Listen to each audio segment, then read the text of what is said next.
Grabe ang nangyayari mga Boka Trips. Alam nyo, sa totoo lamang, yung sinasabi ni Perez, si Perez NDI, yung black person, yung nigger na nagpipredict o nagpa-prophesize. Alam nyo, sa totoo lang, ayaw ko mang maniwala sa kanya. At hindi ko man maintindihan o maunawaan kung minsan ang kanyang mga sinasabi, kung saan niya kinukuha. Pero sa totoo lamang mga Boka Trips, talagang nangyayari yung kanyang mga sinasabi. Katulad nung sinabi niya, the end of October, November, and December. Sabi niya, nakakakita raw siya ng tsunami na mangyayari sa Pilipinas.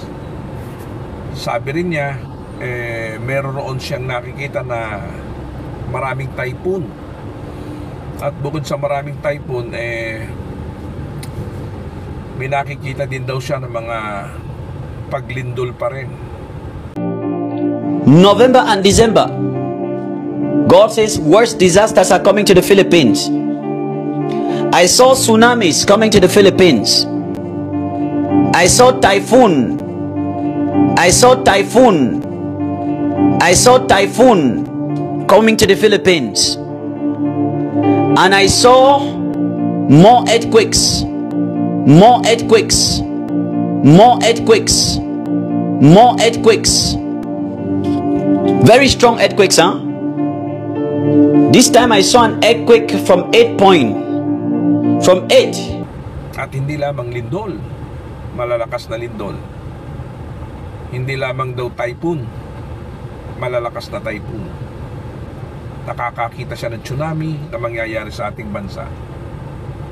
Alam niyo mga Boka Trips, kahit pa sabihin natin na hindi naman siya ang Diyos, kahit pa pinupulaan siya ngayon ng marami, pero ang punto de vista rito mga Boka Trips, yung sinasabi niya nangyayari at tila baga tumatama maging sa panahon. Kung kailan niya sinabi, maging sa panahon tumatama pa rin yung kanyang sinasabi.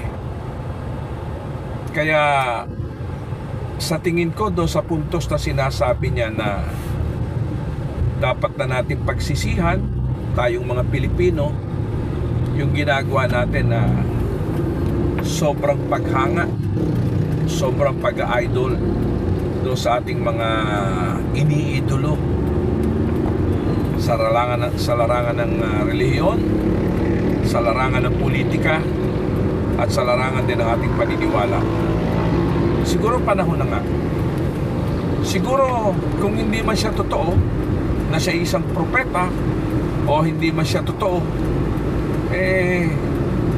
sa kanyang mga sinasabi na wala namang masama,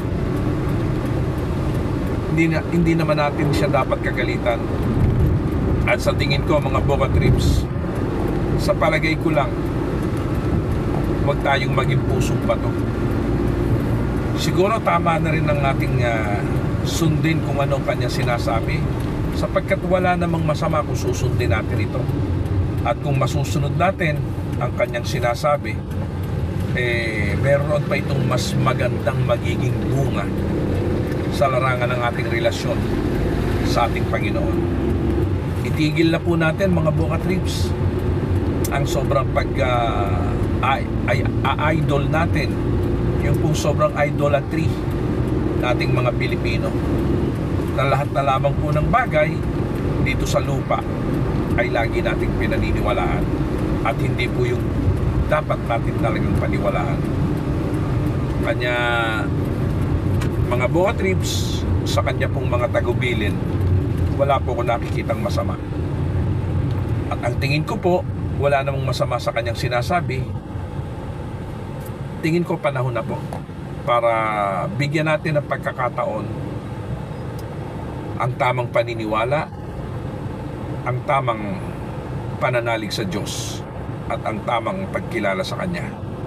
Sapagkat sa tingin ko po, kung hindi po natin titigilan itong too much idolatry natin dito sa ating bansa, sa tingin ko marami pa pong mga kapahamakan ang po pwedeng mangyari.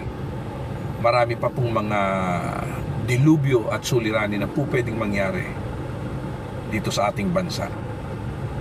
Kanya't para po diyan mga Bogatribs, dapat po isaisip po natin. Ang dapat po nating paniwalaan at sundin ay ang iisang Diyos, ang ating Panginoong Jesucristo at ang ating Amang nasa sa langit. Kanya siguro po mga Bogatribs, panahon na po para tayo sumukong muli at magbalik loob sa Panginoon. Maraming salamat.